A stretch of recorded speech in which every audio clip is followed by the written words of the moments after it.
मती विना नीती गेली, नीती विना गती गेली, गती विना वित्त गेले, वित्त विना शूद्र खतले, एवढे अनर्थ एका अविद्येने केले असं महात्मा ज्योतिराव फुलेंनी का म्हटलेलं आहे. अरे कोणी एका महान लेखाने म्हटलेलं आहे, अरे शिक माणसा शिक, नाही शिकशील तर मागशील भीक, अरे मागता मागता भीक, शिकता आलं तर शिक. त्या शिक्षणाला डॉक्टर बाबासाहेब आंबेडकरांनी शिक्षण हे वाघिणीचं दूध आहे, ते प्यायल्यानंतर माणूस वाघासारखा गुरगुरायला लागतो असं का म्हटलं आहे. महेशच्या शिक्षणासाठी माझ्या नावावर जे जे काही आहे ना ते मी सगळं विकून टाकेन, पण महेशला या घराण्याचा दीपस्तंभ बनवेन आणि हीच माझी प्रतिज्ञा आहे.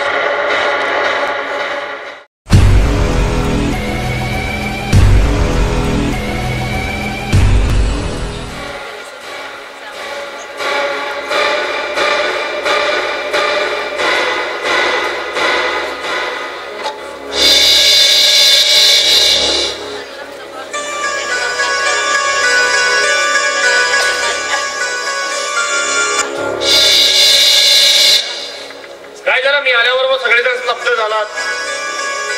आपल्या चेतनची प्रकृती तर ठीक आहे ना? प्रेरणा काय झालं? कल्पू, महेश,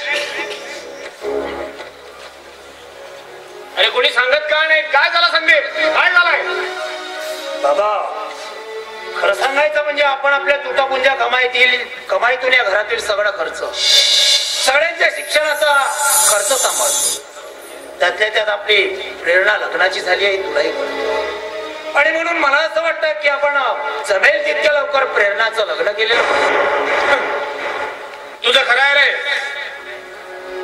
पण एवढ्या अडचणीच्या काळामध्ये महेशच्या शिक्षणाचा खर्च आणि प्रेरणाच्या लग्नाचा खर्च आपल्याला न झेपावणार आहे. म्हणून पहिल्यांदा एक करून आपण महेशला शिकवू. महेश शिकला, मोठ्या हुद्द्यावर गेला, कमायला लागला की आपल्याला प्रेरणाचं लग्न धुमधडाक्यात करता येईल. नाही दादा नाही, आपण महेशचं शिक्षण इथंच थांबवलेलं दादा. तसंही पुढे शिकवून काय करायचं? आणि असे कित्येक पदवीधर पदव्या मिळवून कामासाठी वनवन भटकत आहेत, पण त्यांना काम मिळत. आणि आजच्या काळात तर शिक्षण आणि शिक्षण घेऊन मिळवलेल्या पदव्या बाजारातील एखाद्या खेळण्याप्रमाणे. खबरदार, पुढे एक शब्द जरी बोलला असता तुझ्या किंवा अडाणी माणसाच्या दृष्टिकोनातून शिक्षण हे बाजारातील खेळण्याप्रमाणे असू शकतं, पण माझ्या दृष्टिकोनातून शिक्षणाचा अंतिम हेतू असतो तो मनुष्य घडवणं. मनुष्य घडवताना खरी गरज असते शिक्षणाची. शिक्षण हे सामाजिक हत्यार आहे आणि हे हत्यार ज्याच्या हातात सापडलं ना तो अन्यायाचं मूळ कापायला मागे पुढे बघत नाही. आणि तू ज्या शिक्षणाला बाजारातील खेळण्याची उपमा देतोयस ना, त्याच शिक्षणाला डॉक्टर बाबासाहेब आंबेडकरांनी शिक्षण हे वाघिणीचं दूध आहे, ते प्यायल्यानंतर माणूस वाघासारखा गुरगुरायला लागतो असं का म्हटलं आहे. विद्ये विना मती गेली, मती विना नीती गेली, नीती विना गती गेली, गती विना वित्त गेले, वित्त विना शूद्र खतले, एवढे अनर्थ एका अविद्येने केले असं महात्मा ज्योतिराव फुलेंनी का म्हटलेलं आहे.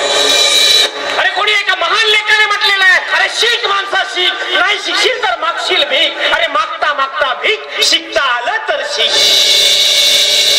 ज्याप्रमाणे उपासमारीने माणसाच्या शरीराचं पोषण न होऊन मनुष्य बलहीन होऊन अल्पायुषी ठरतो ना, त्याप्रमाणे शिक्षणाच्या अभावी मनुष्य निर्बुद्ध राहून जिवंतपणे दुसऱ्याचा गुलाम बनतोय. आणि गुलामी हा निर्बुद्धपणा मला माझ्या महेश मध्ये बघायचं नाहीये. संदीप, महेशच्या शिक्षणासाठी माझ्या शरीरातला रक्ताचा एक एक थेंब जरी मला विकावा लागला ना तरी तो मी विकेन, पण महेशला शिकवेन. ठीक आहे दादा, तुम्ही त्याला शिकवतात यात माझा विरोध नाही, पण माझ्या वाट्याला येत असलेल्या जमिनीचा हिस्सा ते महेशच्या शिक्षणासाठी तुला विकू देणार. तुला काय वाटलं तुझ्या भरवशावर मी महेशचं शिक्षण पूर्ण करेन? अरे नाही संदीप, नाही. महेशच्या शिक्षणासाठी माझ्या नावावर जे जे काही आहे ना ते मी सगळं विकून टाकेन, पण महेशला या घराण्याचा दीपस्तंभ बनवेन आणि हीच माझी प्रतिज्ञा आहे.